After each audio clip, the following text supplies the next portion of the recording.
আচ্ছা, সো আজকে তাহলে আমাদের রেসপিরেটরি সিস্টেমের একদম ফুল এ টু জেড যা যা আছে, হ্যাঁ, সবকিছু আমি দেখাই দিব আর কি। প্রথম আমাদের থার্ড ইয়ার তোমাদের তো এই যে কার্ড পরীক্ষা আছে, ইয়ে আছে না, ওয়ার্ড ওয়ার্ড ফাইনাল আছে।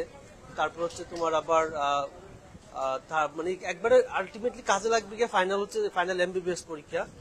এছাড়া তোমার এমবিবিএস এর পরও কিন্তু এটা লাগবেই।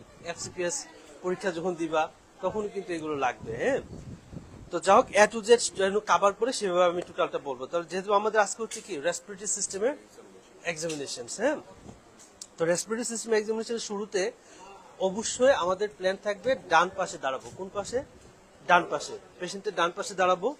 তো ডান পাশে দাঁড়ানোর পরে আমি প্রথমে যেটা করব, পেশেন্টের কাছে পারমিশন নিব যে বাবা আমি আপনার বুকটা পরীক্ষা করব এবং শরীরের অন্যান্য অংশ পরীক্ষা করব, এতে আপনার কোনো সমস্যা হবে না। যদি সমস্যা হয় আমাকে বলবেন, ঠিক আছে, আমাকে জানাবেন, আমাকে বলবেন। পারমিশন নিব। পারমিশন নেওয়ার পরে তারপরে বলবো যে sir I need proper exposure of this patient and proper screening of this patient, হ্যাঁ। তাহলে আমি এক্সপোজার হিসেবে তার বুক যেহেতু আছে আমি পুরো কাপড়টাই কি করব, ওপেন করে দিব, ঠিক আছে, যেন পুরাটা চেস্ট আমার মানে চোখের সামনে থাকে, এক্সপোজার করা থাকে, হ্যাঁ। আচ্ছা, তারপরে পেশেন্টের গায়ে হাত দেওয়ার আগে তোমাকে যেটা করতে হবে সেটা পাশে তোমার হেক্সিসোল থাকবে বা অ্যান্টিসেপটিক কিছু থাকবে। তাহলে সেটা তুমি অবশ্যই নিতে হবে। নিয়ে কি করতে হবে, হাতের মধ্যে হেক্সিসোল মানে অ্যান্টিসেপটিকটা ইউজ করতে হবে, হ্যাঁ। ইউজ করার পরে তারপরে আমার এক্সামিনেশনের দিকে চলে যাব, ঠিক আছে। তো ফার্স্ট যেই কাজটা আমাদের তো আসলে এমবিবিএস ফাইনাল পরীক্ষা দুইটা পার্ট থাকে। একটা তোমার জেনারেল এক্সামিনেশনের পার্ট থাকে, আরেকটা তোমার মানে সিস্টেমিক এক্সামিনেশনের পার্ট থাকে। তুমি একটু কাছে আসো, হ্যাঁ। আরেকটা তোমার সিস্টেমিক এক্সামিনেশন পার্ট থাকে। জেনারেল এক্সামিনেশন মানে কি, একদম আমরা হাত থেকে শুরু করে চোখ মুখ যা আছে একদম পা টোটাল জিনিসটা দেখবো। আরেকটা তোমার সিস্টেমিক এক্সামিনেশন, যেই সিস্টেম বলবে যে স্যাররা যদি বলে যে মানে রেসপিরেটরি সিস্টেম এক্সামিনেশন করো তাহলে রেসপিরেটরি সিস্টেম, যদি বলে অ্যাবডোমেন এক্সামিনেশন করো তাহলে অ্যাবডোমেন এক্সামিনেশন সিস্টেম, হ্যাঁ। এখন আমি দুইটা পার্টি দেখাবো। একটা জেনারেল এক্সামিনেশন, আমাদের রেসপিরেটরি সিস্টেমের কি কি লাগবে। তো প্রথমে আমি তো এক্সপোজার করে নিলাম। করে নেওয়ার পরে আমার প্রথমে পেশেন্টের দিকে তাকাবো, লুকিং। এখন লুকিংটা করতে হলে আমাকে একটা তোমার পেশেন্টের মাথার এই পাশ থেকে করবো। পরীক্ষার হলে তো একদম ওপেন থাকবে, তাহলে মাথার এই পাশে যাব, গিয়ে আমি তার লেভেলে একটু বসবো। বসে যে জিনিসটা খেয়াল করব তার মুভমেন্টটা খেয়াল করব, হ্যাঁ। অ্যাবডোমেনের যে মুভমেন্ট আছে এই মুভমেন্টটা খেয়াল করব। আচ্ছা, এটা গেল মাথার দিক থেকে। আরেকটা আমি যাব কোন দিকে, পায়ের দিকে যাব। পায়ের দিকে গিয়েও কিন্তু আমি একটু বসবো এবং আমার ফেসটা থাকবে পেটের সমান্তরালি, প্যারালালি, ঠিক আছে। আচ্ছা, তো আমি এটা করব কি, ইন্সপেকশন করব। ইন্সপেকশন করার সময় পেশেন্টকে বলবো যে বাবা একটা কাশ দেন, ঠিক আছে, একটা কাশি দেন। তো একটা কাশি দিলে আমি বুঝতে পারবো কোনো অ্যাবনর্মালিটি, কোনো ডিফল্ট বা কিছু আছে কিনা, এই জিনিসটা বোঝা যাবে। তো এরপর আমি দুই পাশটা দেখার পরে দেন আসবো এখানে। আসার পরে এদিকে তাকাবো, তারপর আবার এদিকেও তাকাইতে হবে। তো এই তাকানোর সময় আমি কি দেখবো, তাকানোর সময় যেটা দেখতে হবে সেটা কোনো আমার এই যে থোরাক্সটা আছে এটার কোনো ডিফর্মিটি আছে কিনা। ডিফর্মিটি বলতে কি, তোমার এটা থোরাক্সটা নিচের দিকে ডেবে যেতে পারে, এটাকে কি বলা হয় আমাদের পেকটাস স্ক্যাভেটাম বলা হয়, তাই না। আবার অনেক সময় কি হতে পারে, উপরের দিকে চলে আসতে পারে, তাহলে এটা কি বলা হয়, স্ক্যারিনেটাম। ওকে, তাহলে দুইটা জিনিস। এছাড়াও আমার হেয়ার ডিস্ট্রিবিউশনটা দেখতে হবে, তার হেয়ার ডিস্ট্রিবিউশন কেমন আছে, কোনো গাইনোকোমেশিয়া আছে কিনা এটা দেখতে হবে, ঠিক আছে, কোনো স্কার মার্ক আছে কিনা দেখতে হবে, কোনো পিগমেন্টেশন আছে কিনা দেখতে হবে, কোনো অপারেশনের কোনো স্কার মার্কটার কিছু আছে কিনা সেটা দেখতে হবে, ঠিক আছে। তাহলে এটা দেখলাম। দেখার পরে তার যে রেসপিরেটরি যে রেট আছে কিরকম আছে এটা আমাকে কিন্তু গণতে হবে।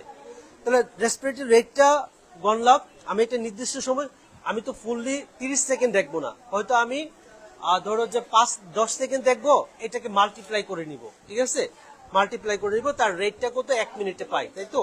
এটা এরপর তার ব্রিদিংটা রেগুলার নাকি ইরেগুলার এটা দেখতে হবে, ঠিক আছে। অনেকে আছে জোরে শ্বাস নেই, রেগুলারিটিটা থাকে না, নষ্ট হয়ে যায়। তাহলে রেগুলার নাকি ইরেগুলার এই জিনিসটা আমরা একটু খেয়াল করব। ওকে, এরপর আসো তার অ্যাবডোমেনের আমাদের যে রেসপিরেশনটা নিবে, এটার আবার তোমার দুইটা পার্ট। একটা এটা কি অ্যাবডোমিনো থোরাসিক নাকি থোরাকো অ্যাবডোমিনাল। নর্মালটা হচ্ছে কি অ্যাবডোমেনো থোরাসিক, মানে অ্যাবডোমেনটা আগে ফুলবে, উপর দিকে যাবে, তারপর হচ্ছে কি থোরাসিক ক্যাভিটি হচ্ছে ফুলবে। তাহলে নর্মাল প্যাটার্ন হচ্ছে অ্যাবডোমিনো থোরাসিক। আর বাচ্চাদের ক্ষেত্রে আবার উল্টাটা, থোরাকো অ্যাবডোমিনাল টাইপ। ঠিক আছে, বাচ্চাদের ক্ষেত্রে থোরাকো অ্যাবডোমিনাল টাইপ। ওকে, তাহলে এগুলো যখন আমার দেখা হলো, দেখার পরে দেন আমার চেস্ট এক্সামিনেশন করতে গেলে যে কোনো জিনিসের মোটামুটি আমাদের এক্সামিনেশনের 4টা পার্ট থাকে, তাই না?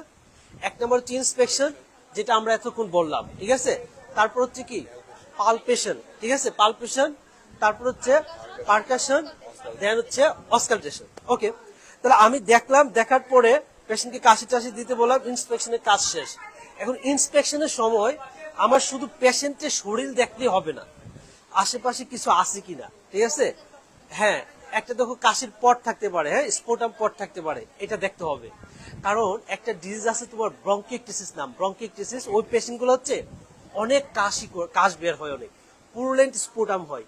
তাহলে ওই ব্রঙ্কিকটিসিস পেশেন্টে ওই স্পোটামের মধ্যে কাশি থাকতে পারে, ওই কাশিটা দেখতে হবে, এটার কালারটা কি, এটা কি স্যারাস নাকি তোমার রাস্টি কালার, নাকি ব্লাড আছে, নাকি একটু গাঢ় আছে। হ্যাঁ, এই জিনিসটা হচ্ছে আমাদের কাশি পটের মধ্যে দেখতে হবে।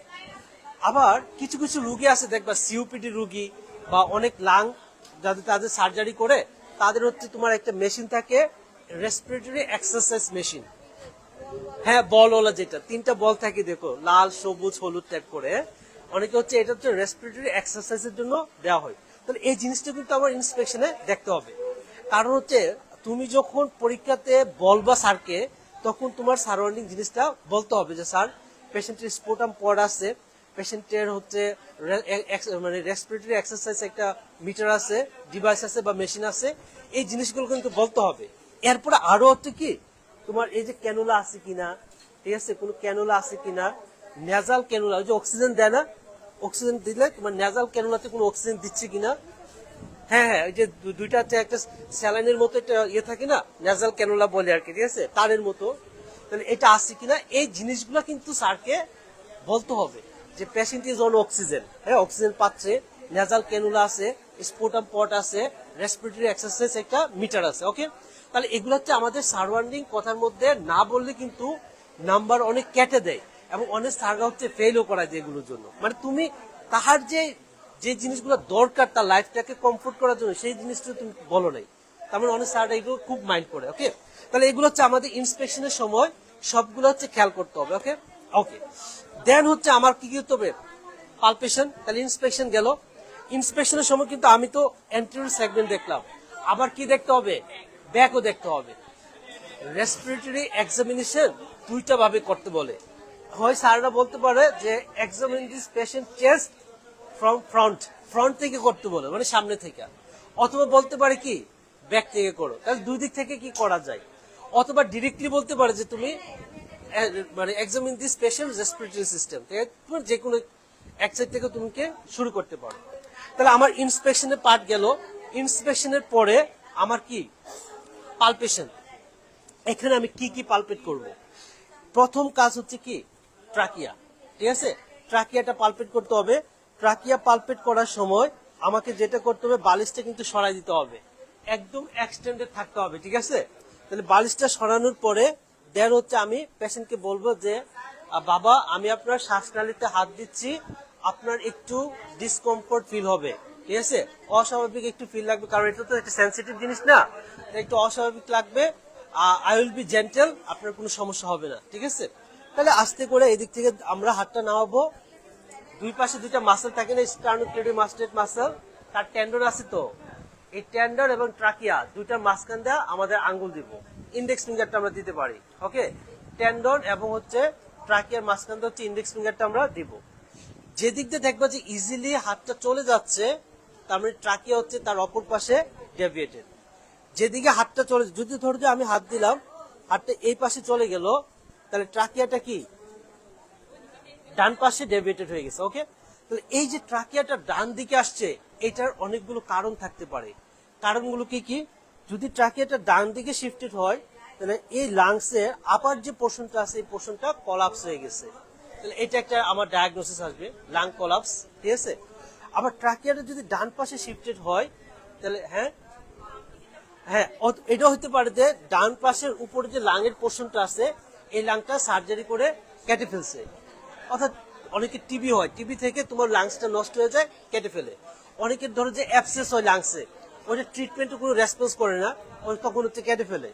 কিছু ডিজিজ আছে অ্যাসপারজিলোমা বলি আর কি আমরা, ওই ডিজিজে প্রচুর পরিমাণে ব্লাড বের হয়, তো অনেক সময় দেখা যায় লাংটা হচ্ছে একটা পোর্শন হচ্ছে কেটে ফেলতে হয়। তাহলে যে পাশে ডেভিয়েটেড হবে তাহলে সেই পাশে হয় কলাপস আছে, অথবা ওই পাশে লাংসের লুবেকটমি করছে, আপার লুবেকটমি, ঠিক আছে, এই ডিডি গুলো কিন্তু আমাকে চিন্তা করতে হবে।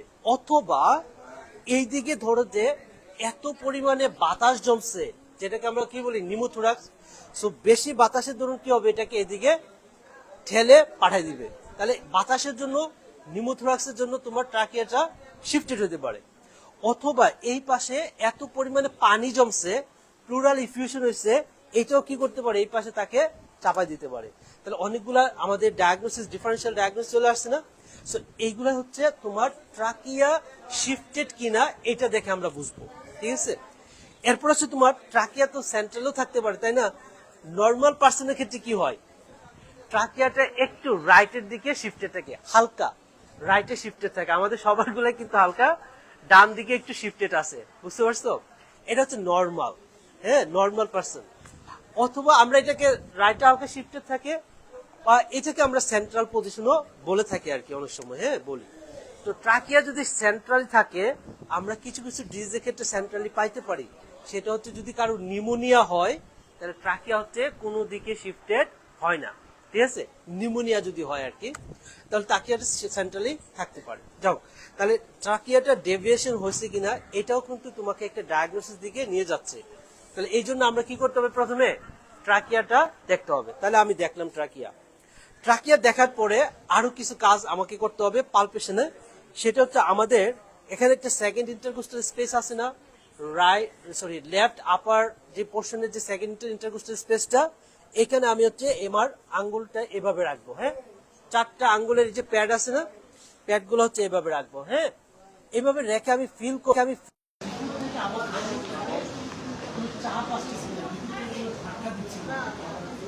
পালমোনারি হাইপারটেনশন না, কিছু জানি না, পালমোনারি হাইপারটেনশন যদি হয়, সেকেন্ড ইন্টারকোস্টাল স্পেসে তুমি একটা হাতটা রাখো, তাহলে ভিতরে তোমার একটা হাতের মধ্যে আসে রাখো, এটাকে বলা হয় পালপেবল পিটি, ঠিক আছে, পালপেবল পিটি। অথবা আমরা যখন অস্কালটেশন করবো, অস্কালটেশনের সময় যদি আমি এখানে স্টেপটা রাখি, তাহলে এখানে আমরা সেকেন্ড হার্ট সাউন্ডটা শুনতে পাই। এই সেকেন্ড হার্ট সাউন্ডটা লাউড থাকে, জুড়ে শোনা যায়। সাধারণত ফার্স্ট হার্ট সাউন্ডটা বেশি লাউড থাকে, আর পালমোনারি হাইপারটেনশন হয়ে গেলে কি হবে, সেকেন্ড হার্ট সাউন্ডটা লাউড, ঠিক আছে। তাহলে এটাকে আমরা কি বলি, পালপেবল পিটি।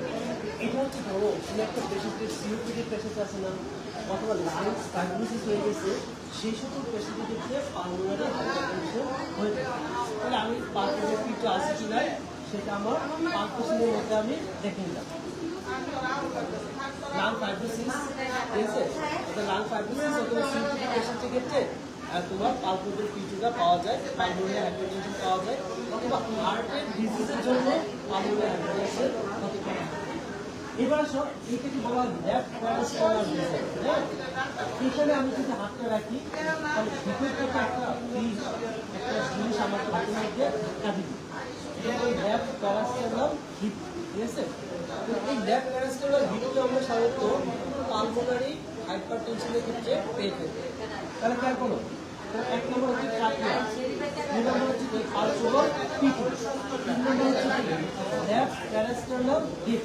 অর্থাৎ আমাদের যে স্টার্নামটা আছে তার জাস্ট হচ্ছে লোয়ার এন্ডের লেফটে আমি হাতের এই জায়গাটা রাখবো, ঠিক আছে। এই জায়গাটা দিয়ে ফিল করবো তার ভিতর থেকে কোনো কিছু আমার হাতে ধাক্কা দিচ্ছি কিনা, সেটাকে কি বলা হয়, লেফট প্যারাস্টাইনাল হিপ। এটা আমরা কি পাই, পালমোনারি হাইপারটেনশন। খুবই ইম্পর্টেন্ট এগুলো, সাধারণত মানে এই ধরনের ফিচার মিস করা যাবে না, হ্যাঁ। আচ্ছা, এরপর আসো অ্যাপেক্স পিচ। নরমালি কোথায় থাকে apex pitch, mid clavicular line, তাই না, এটা হচ্ছে মিড ক্ল্যাভিকুলার লাইন। এখন এটা হচ্ছে একটা নর্মাল পজিশন। কখনো কখনো যদি ধরো এই পাশে বেশি পরিমাণে পানি জমে, তাহলে হাতটাকে ধাক্কাতে ওই পাশে নিয়ে যাবে না, তাহলে অ্যাপেক্স ফিটটা কি হবে, শিফটেড হবে, তাই না? অথবা যদি এই পাশে পানি জমে তাহলে এইদিকে শিফটেড হবে।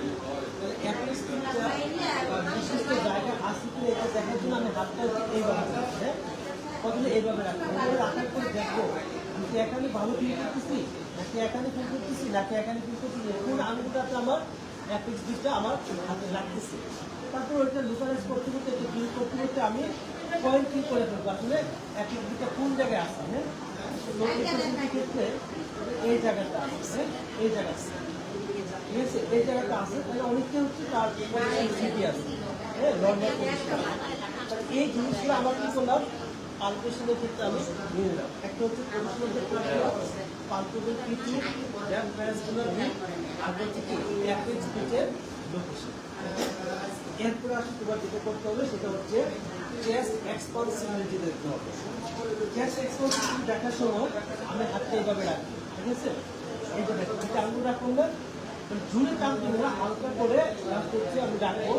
আমার যদি বাবা জুড়ে শ্বাস নেয়, লম্বা করে শ্বাস নেয়, শ্বাস নিন বাবা, শ্বাস নিল, এটা দেখবো আমার মানে হাতের মুভমেন্টটা সিমেট্রিক্যালি অ্যাপার্ট হচ্ছে কিনা, দুই পাশে যাচ্ছে। একটা এখানে দেখলাম, একটা মিড চেস্টে দেখবো আর একটা লোয়ার চেস্টে দেখবো, ঠিক আছে, কয়টা জায়গায় দেখবো, 3টা জায়গায়। ওকে, তাহলে এটা দিয়ে বোঝানো হয় যে লাংসের কোন পাশে রেস্ট্রিকশন আছে, মানে রেস্ট্রিক্টেড আছে। মেলা করো এখানে যদি তোমার বাতাস বলে তাহলে এই পাশটা রেস্ট্রিক্টেড থাকবে, এই পাশে যদি কলাপ হয়ে যায় রেস্ট্রিক্টেড থাকবে, অথবা এদিকে যদি পানি জমে তাহলে কি হবে, রেস্ট্রিক্টেড হবে। কারণ চেস্ট এক্সপানসিবিলিটি দেখে আমি বুঝবো যে কোনো পাশে কি আছে কিনা, কোনো রেস্ট্রিক্টেড কোনো কিছু আছে, কোনো রেস্ট্রিকশন থাকলে আমরা সেটা তো বুঝবো যে এটা ইনফেকশন হতে পারে, কলাপস হতে পারে, অথবা কোনো একটা ক্যান্সার হয়ে টিউমার হয়ে একটা মাসলেশন থাকতে পারে, পানি থাকতে পারে। এই জিনিসগুলো আমি কি করতে পারবো, এক্সপানসিবিলিটি করে বুঝতে পারবো। অ্যাটলিস্ট কয় জায়গায় করবো, 3 জায়গায়, আপার পোর্শন, মিড পোর্শন, তারপর হচ্ছে কি লোয়ার পোর্শন। আর যখন করবো তখন পেশেন্টকে কি বলতে হবে, যে বাবা লম্বা করে শ্বাস নে, লম্বা করে শ্বাস নে, deep breath in and out, ঠিক আছে, এটা করতে হবে। তাহলে এটা গেল আমাদের চেস্টের সামনে থেকে তার পালপেশন যে পার্টটা আছে, পালপেশন মানে এক নম্বর trachea, position of the trachea, palpable P two, left parasternal heave, apex ফিটের লোকেশন, তারপর হচ্ছে কি চেস্ট এক্সপানসিবিলিটি। ওকে, আচ্ছা, এটার পরে আমরা হাতটা তার বিভিন্ন জায়গায় পজিশনে রাখবো। হ্যাঁ, প্রথমে আমি এদিকে রাখবো, তারপরে এদিকে রাখবো। এটাকে বলা হয় ভোকাল প্রেমিটাস। ভোকাল প্রেমিটাস এবং পেশেন্টকে বলতে বাবা আপনি 3 বলেন, তো বাবা 3 বলেন, 3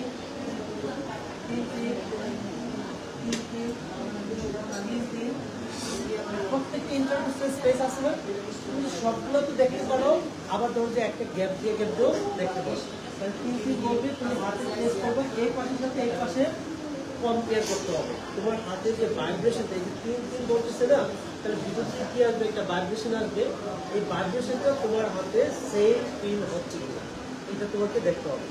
ধরো এই পাশে যদি বাতাস জমে যায় তাহলে এই পাশে ভাইব্রেশন কম থাকে, যদি পানি জমে যায় প্লুরাল ইকুয়েশন হয় তাহলে ভাইব্রেশন কম হবে, লিমিটের সাথে কি হবে, ভাইব্রেশন কম হবে।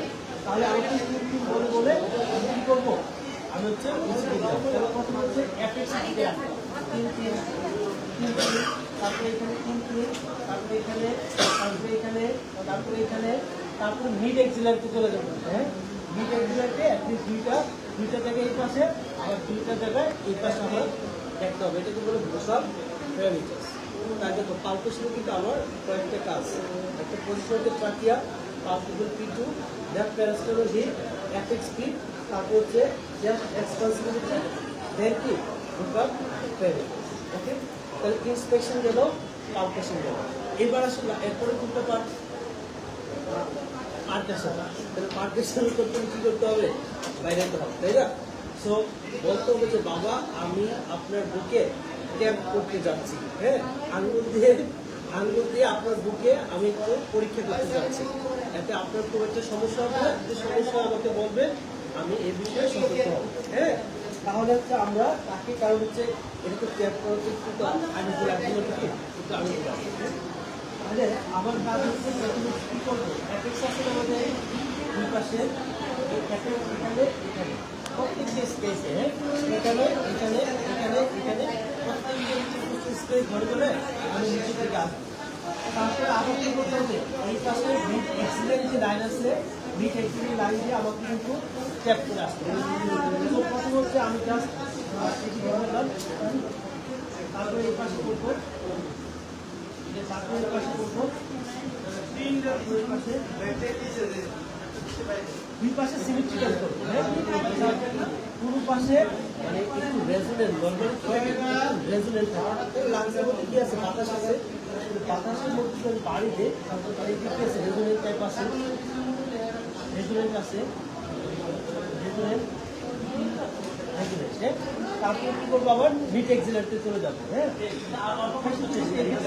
এভাবে রাখলে পরীক্ষা মানে করতে তোমার জন্য সুবিধা হবে, মানে স্পেসটা কি হবে একটু বেশি পাবো। তাহলে এই পাশে তোমার মিড এক্সিলের লাইনে আমি করতে থাকবো। হ্যাঁ, দেখবো, ঠিক আছে। তো এখানে আমার অনেকগুলো ডায়াগনোসিসের ক্লু আছে, এই যে আমি ট্যাপ করতেছি এই ট্যাপের মধ্যে। হ্যাঁ, তো এখানে কি দেখবো, মেইনলি হালকা রেজোনেন্ট থাকবে পুরা লাঞ্চ, এটা নর্মাল পেশেন্টের ক্ষেত্রে হালকা রেজোনেন্ট থাকবে। দুই নম্বর হচ্ছে কারো কারো ক্ষেত্রে আমি লাঞ্চের সাউন্ডটা হাল পাইতে পারি, ঠিক আছে, আবার কারো কারো ক্ষেত্রে রেজোনেন্স বেশি পাইতে পারি। তাহলে এখানে কিছু দিকে আমাকে মাথা দিতে হবে। ধরো আমি পারকাশন করলাম কিন্তু আমি পাইলাম হচ্ছে ঢাল, ঠিক আছে, ঢাল পাইলাম। তা যদি পারকাশন করতে ঢাল হয় তাহলে আমার ডায়াগনোসিস কিছু আসবে, তার মধ্যে একটা হচ্ছে লাং কলাপস হতে পারে, ঠিক আছে, লাংটা কলাপসের জন্য হতে পারে, ডাল হতে পারে। দুই নম্বর হচ্ছে এখানে কোনো পানি থাকতে পারে, পানি থাকলে হচ্ছে ডালটা আরো বেশি হয়, যেটাকে আমরা স্টোরি ডাল বলি। তিন নম্বর হচ্ছে এখানে কোনো মাস প্রেশার থাকতে পারে, সেক্ষেত্রে টিউমার থাকতে পারে, এখানের জন্য আমার ডাল পেতে পারে।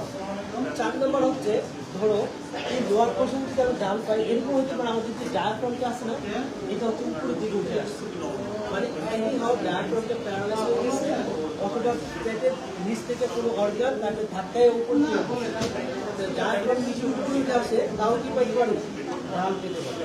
তাহলে একটা হচ্ছে লাং কোলাপস, ডাল।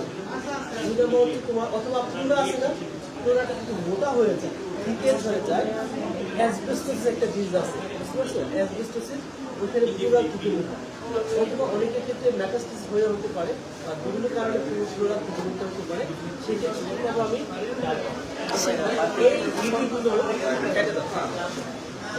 এই দিদিগুলো হচ্ছে আমার মানে স্পেসিফিক্যালি মাথায় রাখতে হবে কিসের জন্য, ডালের জন্য। আমি আবার বলি, ডাল যদি পাই পারকাশন নোট, তাহলে 1 নম্বর কলাপস, 2 নম্বরে পোলার রিফিউশন, 3 নম্বর পোলার থিকনিং, 4 নম্বর হচ্ছে যা করতে পারে, অথবা মাস প্রেশার বা কোনো একটা টিউমার থাকতে পারে। যেখানে পাবা সেটা সার্কেল করে বলতে হবে যে আমি ডান পাশে, বাম পাশে ডাউননেস পাইছি, তো এই ডাউননেসের বেসিস করে আমার ডায়াগনোস হচ্ছে এই। ওকে, আচ্ছা, এখন ভারীতে গেছো, তুমি তো শরীরে ঢাল পাবে এরকম না, তুমি হচ্ছে হাইপার রেজোনেন্সও পাবা। নর্মাল কি রেজোনেন্ট, তাই তো, নর্মাল রেজোনেন্ট, কিন্তু নর্মালের চেয়ে যদি বেশি রেজোনেন্ট পাও, এটা ইন্ডিকেট করে কি অ্যাক্সিলেন্ট নিউমোথোরাক্স। ওকে, তাহলে আমরা নিউমোথোরাক্স থেকে কি পাবো, হাইপার রেজোনেন্ট পাবো। ওকে, একটা তোমার সিওপিডি বিষয়গুলো আছে না, সিওপিডি, এটা কি হয়, এটা কিন্তু শ্বাস নিতে পারে কিন্তু শ্বাসটা বের করতে পারে না। তাহলে এখন কি হচ্ছে, বাতাসটা জমে যাচ্ছে চেস্টের মধ্যে, বুকের মধ্যে, লাংসের মধ্যে কি হচ্ছে, বাতাসটা জমে যাচ্ছে। তার মানে তার লাংসে আমার এবং তোমার লাংসের তুলনায় কি আছে, বাতাস বেশি আছে। তাহলে নিউমো সিওপিডি পেশেন্টকে যদি তুমি পারকাশন করো, তাহলে সেখানে কি বাবা, হাইপার রেজোনেন্স পাবো। তাহলে একটা হচ্ছে নিউমোথোরাক্সের ক্ষেত্রে আমরা হাইপার রেজোনেন্স পাবো, আবার তোমার হচ্ছে সিওপিডি পেশেন্টকে কি পেতে পারি, একটু হাইপার রেজোনেন্স পাইতে পারি। তবে নিউমোথোরাক্স বেশি পায় সিওপিডির তুলনায়, কারণ কম্পারেটিভলি হচ্ছে কি, নিউমোথোরাক্স বাতাস বেশি, আর সিওপিডিতে বাতাস বেশি থাকবে কিন্তু এতটা বেশি হবে। তাহলে এটা হচ্ছে আমাদের পারকাশন নোটের একটা গুরুত্বপূর্ণ। তাহলে ডাল হলে পাবো, আবার রেজোনেন্স হলে কিছু পাবো, এগুলোর জন্য আমরা মানে পরীক্ষাতে কি করতে হবে, সাবজেক্ট বলতে হবে। আচ্ছা, গেল। এবার ডাউনেসের পরে পারকাশন করার পরে স্টেপটা কি? একটা হচ্ছে ইন্সপেকশন, তারপর হচ্ছে পালপেশন, তারপরে গেল পারকাশন, তারপরে লাস্টে অস্কারপেশন। অস্কারপেশন করতে হলে কি দিয়ে করতে হবে?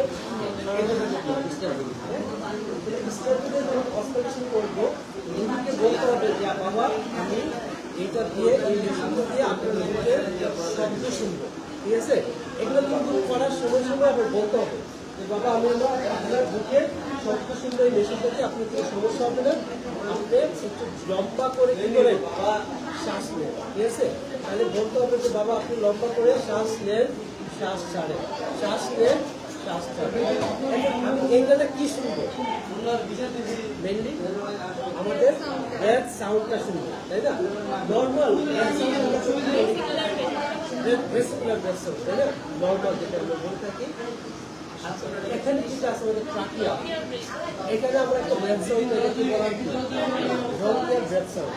এবং এই ব্রেথ সাউন্ডটা আমরা যে পেশেন্টের নিউমোনিয়া থাকে তাদের ক্ষেত্রে আমরা এই ব্রেথ সাউন্ডটা এইখানে না যে কোনো জায়গায় আমরা পেতে পারি। এরপর একটা সাউন্ড থাকবে, যেটাকে আমরা ব্রঙ্কিয়াল ব্রেথ সাউন্ড বলি। নিজেরটা নিজে মাথায় শুনবা, বুঝছো? যে এখানে দিয়ে প্রথম আগে শ্বাস নিবা শুনবা, শ্বাস নিবা শুনবা। আর সবচেয়ে বড় কথা হচ্ছে কি আমরা তো যেহেতু আমাদের শুরু থেকে না আমাদের নর্মাল জিনিসটা আগে বুঝতে হবে। মানে রুমের মধ্যে আমরা যেটা করতে হবে আর কি, তুমি অন্য একটা নর্মাল তোমার যে রুমমেট থাকবে তারটা তুমি শুনবা, সে তোমারটা শুনবে। কারণ নর্মালটা তুমি না বুঝতে অ্যাবনর্মালটা বুঝবে না, ঠিক আছে? আগে তাহলে কি করতে হবে? নর্মালটা শুনতে হবে। তাহলে এটা হচ্ছে আমাদের ব্রঙ্কিয়াল ব্রেথ সাউন্ড। আর আমরা লার্ন করতে কি পাবো? Normal vesicular breath sound. একটা খুবই জেন্টাল একটা ব্রেথ সাউন্ড হবে, যাবে আসবে, যাবে আসবে, ঠিক আছে? অ্যাবনর্মাল কিছুটা মনে হবে। এখন যদি আমি এটা শুনতে গিয়ে দেখলাম আমি তো কোয়ার্টেন ধরে ধরে আগাবো, প্রথম হচ্ছে কি করবো? একটা সিঁড়ি, ঠিক আছে? আমি দেখলাম বাম পাশে, ডান পাশে বললাম কি বাবা লম্বা করে শ্বাস নেয়, শ্বাস ছাড়ে। ব্লাড নেবো আর কি ক্রস টেস্টের জন্য। আচ্ছা, শ্বাস আসছে? আস্তে আস্তে। আচ্ছা আসো, সমস্যা নেই। হ্যাঁ, তাহলে আমাকে বলতে হবে যে বাবা কি করে লম্বা করে শ্বাস নেয়। এখানে রাখুন তো, এখানে রাখুন, ঠিক আছে? তারপর স্পেস ধরে ধরে আমি এখানে রাখবো, লম্বা করে শ্বাস নেয়, শ্বাস ছাড়ে, ঠিক আছে? এখানে শুনবো, এখানে শুনবো, তারপর এখানে শুনবো, এখানে ঠিক আছে? এই পার্টটা গেল। এটা করবো তাহলে আমরা লিপ এক্সিলারে লাইন বরাবর, সরি লিপ এক্সিলার লাইন বরাবর। এটা করার পরে এটা যখন শেষ হবে আমার, তারপর কি করবো? এখানে শুনবো, কমপ্লিট করবো, হ্যাঁ? এখানে শুনবো, এখানে শুনবো, আবার এখানে শুনবো। কি বলতে হবে? লম্বা শ্বাস নিয়ে এখানে শুনবো, এখানে শুনবো, এখানে শুনবো। তাহলে এই যে আমরা সাউন্ডটা শুনতেছি, এই সাউন্ডটা নর্মালটা তো আমি বুঝবো, নর্মাল অ্যাবনর্মালটা কি বুঝবো, ঠিক আছে? এখন কি করে সহজে বাতাসটা নাও যেতে পারে ভিতরে, কারণ কোর এয়ার এন্ট্রি হতে পারে। ব্লাড নেবো। রাখতে হোক না, সমস্যা নেই। কে এই রাখো, দাঁড়াও, আমি তো বলছি ওনার অপেক্ষা করার জন্য মানে আমার বারবার ঠিক আছে? ক্লাসটা শেষ করি, শেষ করবো। আচ্ছা, তাহলে বলতে হবে কি যে মানে যে শ্বাস নিবে এই শ্বাসটা নর্মালের চেয়ে কম যাচ্ছে কিনা, কোর এয়ার এন্ট্রি হচ্ছে কিনা, এটার ক্ষেত্রে আমরা যে পেশেন্টকে কোর এয়ার এন্ট্রিতে পাই সেটা হচ্ছে সিওপিডি পেশেন্ট। তাদের বাতাসটা সাধারণত লাংসের ভিতরে ভালো করে যায় না, ঠিক আছে? তাহলে সিওপিডি পেশেন্টের কি হবে? কোর এয়ার এন্ট্রি থাকবে, একদম সমগ্র লাংস জুড়ে এয়ার এন্ট্রি কি হবে? কোর থাকবে। এছাড়া ধরো আমি এখানে রাখলাম, নেই এখানে রাখলাম কোর এয়ার এন্ট্রি, এখানে এই পাশটা আছে, ডান পাশে, কিন্তু এই পাশে এয়ার এন্ট্রিটা ভালো আছে, এই পাশটা ভালো আছে। তাহলে বাম পাশে যদি কোর এয়ার এন্ট্রি থাকে তার কিছু ডায়াগনোসিস আমার দ্বারা করে দিতে হবে। এক হচ্ছে এই পাশে ধরো নর্মালি এই জায়গাতে তোমার কলাপস হয়ে গেছে, কলাপস হলে তো আর এটার ভিতরে বাতাস যাবে না, তাহলে এটা কোর এয়ার এন্ট্রি হবে। এছাড়া ধরো এই পাশে লাংসের দিকে কোনো একটা মাস ট্যাপ দেশে হলো, হ্যাঁ, কোনো একটা টিউমার ক্যান্সার হলো, তাহলে কি বাতাস যাবে? যাবে না, তাহলে পোর এয়ার ইনফেকশন। এই পাশে যদি নিউমোথোরাক্স হয়, মানে বাতাস জমে যায়, এটাকে ঠেললে তো আর বাতাস যাবে না, তাহলে এখানে আমি পোর এয়ার ইনফেকশন পাবো। যদি এখানে পানি জমে যায়, মানে প্লুরাল ইনফেকশন হয়, তাহলে এই পাশে কি হবে? পোর এয়ার ইনফেকশন। তাহলে বাতাস যদি কম যায়, এয়ার ইনফেকশন যদি পোর থাকে, তাহলে আমাদের ডিটগুলোর মধ্যে একটা কলাপস হবে, তারপরে তোমার নিউমোথোরাক্স হতে পারে, তারপরে প্লুরাল ইনফেকশন হতে পারে, ঠিক আছে? তাহলে এই জিনিসগুলো অথবা মাসলেশন থাকতে পারে। তাহলে এই ডায়াগনোসিসগুলো কিন্তু আমাকে দাঁড়া করে তুমি বলতে হবে। তাহলে এইটা দিয়ে আমরা জাস্ট হচ্ছে ইয়ার এন্ট্রি দিয়ে বুঝবো যে কোন পাশে প্যাথোলজি আছে এই জিনিস। আর যদি না থাকে তাহলে তো নাই, নর্মাল মানে নর্মালি থাকে, ঠিক আছে? গেল। এখন এটা তো আমি অস্কারটেশন করে ব্রেথ সাউন্ডটা শুনলাম, এরপরে আবার এইটা দিয়ে বাবা তিন বলে, ঠিক আছে? ঠিক আছে, এটা দিয়ে আবার কি শুনবো? তার রেজোনেন্সটা আরো ভালো করে শুনবো। ওই সময় তো হাত দিয়ে ফিল করছি, ঠিক আছে? এবার হচ্ছে তোমার স্টেজে বসেয়া তিন বলে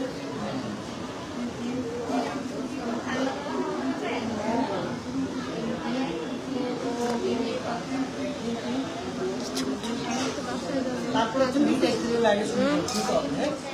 কারণ প্রথমবার আমি ব্রেথ সাউন্ডটা শুনছি, হয়তো আমার কানে ভালোভাবে লাগে না।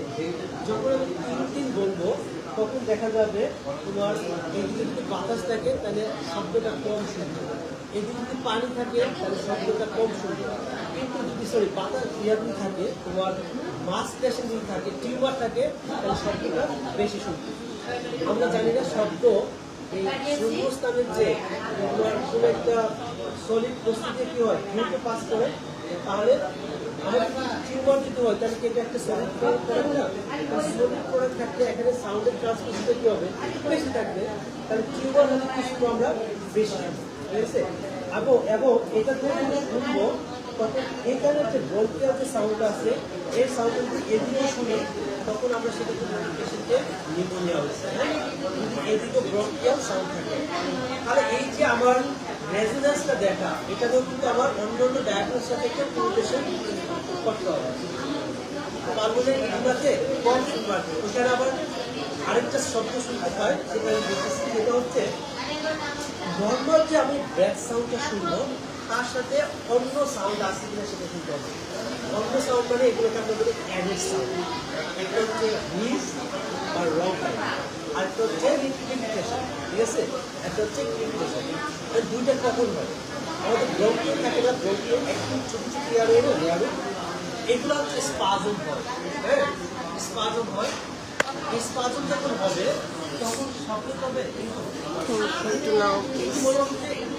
যাচ্ছে। দেখো যারা অ্যাজমার পেশেন্ট থাকে, অ্যাজমার পেশেন্ট তাদেরকে তোমার ব্রঙ্কিয়াল স্পাজম হয়। আমরা তখন কি শুনতে পাবো? লুইস বা রং।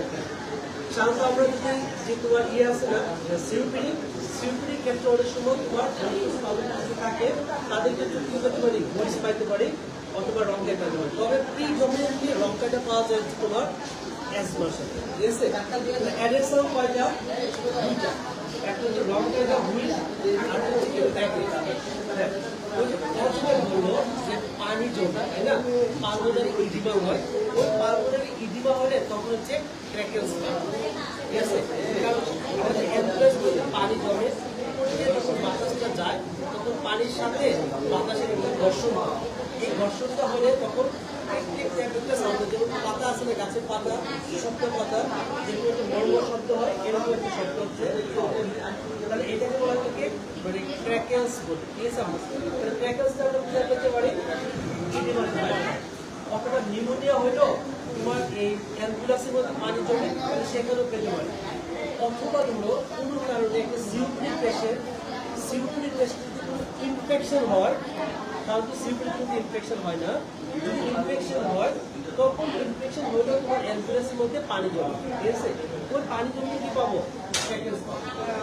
যদি আমি ক্র্যাকেলস পাই তাহলে এখানে অনেকগুলো ডিগ্রি, একটা হচ্ছে কথা হচ্ছে এখানে পানি আছে, হ্যাঁ? মানে কোথায় পানিটা? অ্যাম্বুলেন্সের মধ্যে আছে, বাতাস যাচ্ছে, পানির মধ্যে ধাক্কা লাগতেছে, এবং সেখানে একটা সাউন্ড, ক্র্যাকিং সাউন্ড কিন্তু আমরা কেটে নেবে। এরপরে হ্যাঁ মেনলি হচ্ছে আমরা হুইজ রংটাকে অ্যাজমাতে পাই। এখানে ব্রঙ্কোস্পাজম হয়তো বাতাসটা যখন যায় তখন হচ্ছে তোমার ব্রঙ্কোস্পাজমের জন্য একটু শব্দ হয়, স্পাজমের জন্য নেরো রাস্তা থেকে না একটু শব্দ হয়। আর সিওপিডিতে আমরা পাই মানে ওভারল্যাপ সিনড্রোম হিসাবে কারো কারো অ্যাজমা মানে অ্যাজমাটিক ভেরিয়েন্ট তোমার সিওপিডি থাকে আর কি। তাদের ক্ষেত্রে হচ্ছে তোমার আমরা হচ্ছে হুইজ বা রংটা পাইতে পারি। মানে অ্যাজমা হচ্ছে কি তোমার এক হচ্ছে সরি সিওপিডি যেটা একটা হচ্ছে অ্যাজমা ভেরিয়েন্টটা থাকতে পারে, আবার হচ্ছে অ্যাজমা ভেরিয়েন্ট ছাড়াও আরেকটা তার প্রেজেন্টেশন থাকতে পারে। যদি অ্যাজমাটিক ফিচার থাকে তাহলে হচ্ছে আমরা সেক্ষেত্রে পাবো, যেমন কোনো কোনো পেশেন্টের ইসিনিফিন কাউন্ট বেড়ে যেতে পারে, তাদের কিন্তু অ্যাজমার ফিচার থাকে। তারপরে দেখা যেত মানে অ্যালার্জিক টাইপ ডিস্ট্রেস আছে, rhinitis allergy rhinitis type distress আছে, তাদের ক্ষেত্রেও সেই সমস্ত আমরা রং খাইতে পারি। আরেকটা বলছিলাম যে পালমোনারি ফাইব্রোসিস, বলছিলাম পালমোনারি ফাইব্রোসিস, এই পালমোনারি ফাইব্রোসিসের ক্ষেত্রে আমরা ইনফেকশন পাবো বা ফ্র্যাগরেন্স পাবো। তবে এই ক্ষেত্রে যে ইনফেকশনটা হয় সেটা বলা হয় বাই ইন্সপায়ারলি লিমিটেশন। ওকে, আমার দেশকে দুটাতে একটা হচ্ছে ইন্সপায়ারেশন করতেছি আর একটা হচ্ছে এক্সপায়ারেশন করতেছি। যদি প্রিপিটেশনটা আমি ইন্সপায়ারেশনের সঙ্গে শুনি তাহলে এটা ইন্ডিকেট করে লাং ফাইব্রোসিস। ওকে, ইন্সপায়ারেশনের প্রিপিটেশন লাং ফাইব্রোসিস। আর যদি এক্সপায়ারেশনের সময় ইন্সপায়ারেশন এক্সপায়ারেশন দুই ফেজে প্রিপিটেশন থাকে এবং এটা ফাইন দেওয়া হয়ে যদি ফোর স্টেপ হয় তাহলে এটা হচ্ছে তোমার ব্রঙ্কিওলটিসিস। আচ্ছা তোমরা আগে একটু শোনো, ভিডিওটা তোমাদের জন্য করো, বাসায় গিয়ে সবগুলো নোট ডাউন করো, ফাইনাল প্রপার্টিতে এটাই কাজে লাগবে।